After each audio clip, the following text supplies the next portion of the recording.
Bennett hands it off to Choice. Picks up 3 to the 35. Joe Anawai mentioned his background as a family of wrestlers. His dad and his uncle toured as the Wild Samoans. He's got a brother who still is involved in professional wrestling. He said his mom, Lisa, preferred that he not be a part of that. Right. Well, he's so well-spoken. Such a great kid. I mean, Yes. he's a techie, intellectual defensive lineman. I mean, great guy. 2nd down and 7. Play fake. Bennett gets rid of it as he goes out of bounds. Now, was he driven out of bounds before he got rid of the ball?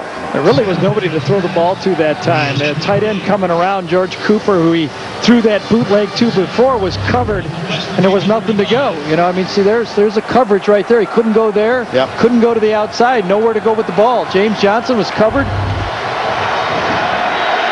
If they don't gain a yard, now the wind has shifted all of a sudden and is behind them now. It would be a 52-yarder. And Bell's longest for the season is 47.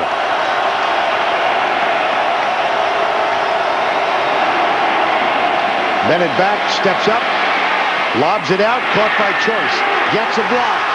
Down the sidelines. Big play. And a flag is thrown.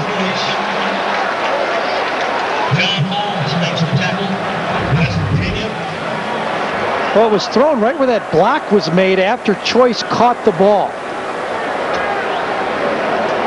Yeah, I wonder if that's an illegal block in the back. Bennett gets hit. Boy, that's life in ACC. Taylor's going to find that pretty normal. I'm wondering if that wasn't one of the receivers downfield with a hold or something. Illegal block in the back by the offense. 10-yard penalty. Repeat, 3rd down. There's no need really to make the block. I mean, it's easy to say up here, but they had the 1st down. And a penalty. It was a penalty-free game early, and now all of a sudden at the end here, game on the line, everybody's trying to do a little bit too much. So that wipes out a 1st down at the 25-yard line. Yeah, so it was a foul right there. He had the 1st down already where that foul was called.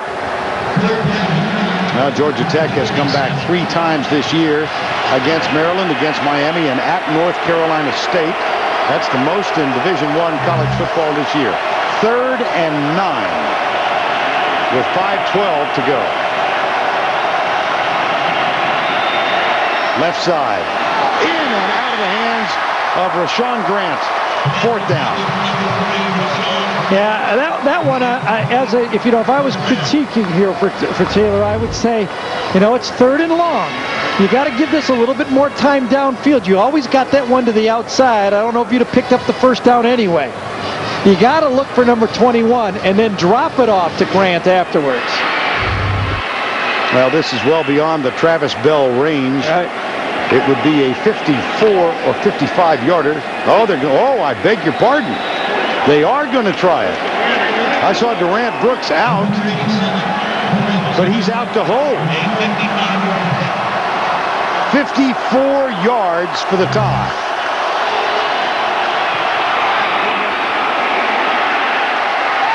Short.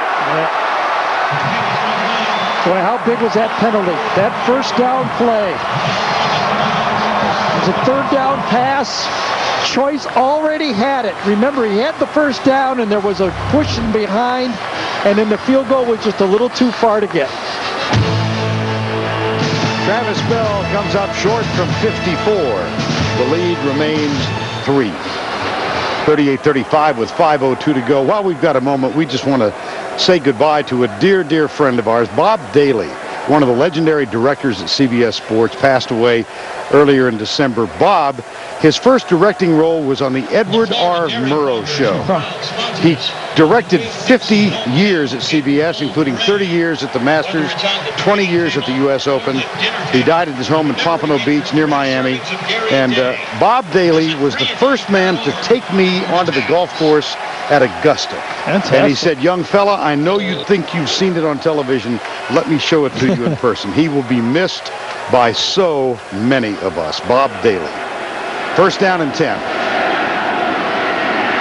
And the tackle made at the 35-yard line. Joe Anawai wrestled him down. I'm sorry. That's okay. You got him. Just had to. Well, you know, the strategy there by Chan Gailey, you know, just let's look back a little bit here. 54-yard field goal. West Virginia, you know, will they try to anything special here? No. Last time you gave them a 3 and out. You got all 3 timeouts. You know, Chan Gailey said, I'm going to go for it. He's the coach. Yep. Second down and 12. 38-35. They had this tumultuous third quarter, and then things have settled down here in the fourth. Here's Patrick White. Nice play, staying in bounds, too. You know, Rich Rodriguez said he's the smartest quarterback I've ever had, so aware of everything around him. Big play. Patrick White is just a sweep. There's nothing to it. It could be Darren McFadden. I mean, there's been tons of guys that run this play at quarterback. Well, I don't know if he was trying to stay in or not. Maybe I gave him a little bit too much credit. Maybe he just slipped. Whatever. He stayed in bounds. Had a baseball future as well. He was a draft choice of the Anaheim Angels, but opted to come and play quarterback in Morgantown in West Virginia. Now the clock is definitely a factor. Georgia Tech can stop it 3 times. They have all 3 left. White with 16 rushes for 102 yards today. He'll take it another time. There's that zone read play. Isn't that interesting? Rich Rodriguez told us this is maybe the staple play of college football right now. The last 3. Remember Vince Young. Troy Smith is running it.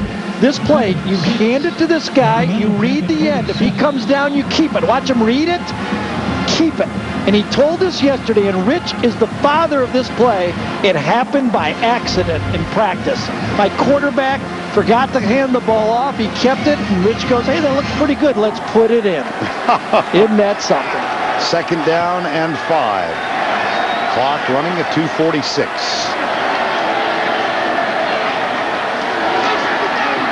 White. First down. Yeah, that might be it right there. Yep. Well, Vince Young, of course, having led the University of Texas to the national championship. How about the 2 of them as sophomores? And that's something. Not that much different. Now, remember, most of the people, most of the so-called experts, okay, said that Vince couldn't throw it well enough, okay? Well, they're saying that about Patrick, and I do say Patrick has to improve, but don't sell him short. Those stats aren't that much different. Timeout, Georgia Tech. Presented by Toyota. Patrick White, 9 of 15 for 131, and he's run for 119, 1 rushing touchdown. And for Georgia Tech, Calvin Johnson, 9 for a career high of 186.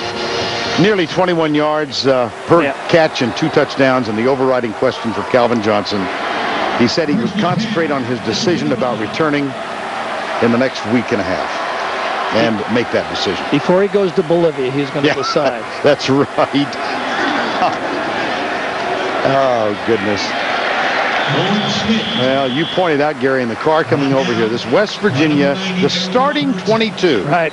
There's not a soul from West Virginia. How about that? Not one high school player from West Virginia, but look what they've done. You know, Rich said it's never going to be a destination place. We're not going to be able to select people. We're going to have to recruit them. But he's building a place where people want to come and play football. You know, much like Wisconsin did it, and now West Virginia's doing it. You go a place where guys said, I'm going to be treated fairly, get good facilities, run a good offense, have a coach that treats them right, and you can get guys to play and win there. This class, the winningest class. Look at that. How about that? The misfits that nobody wanted are the all-time winningest.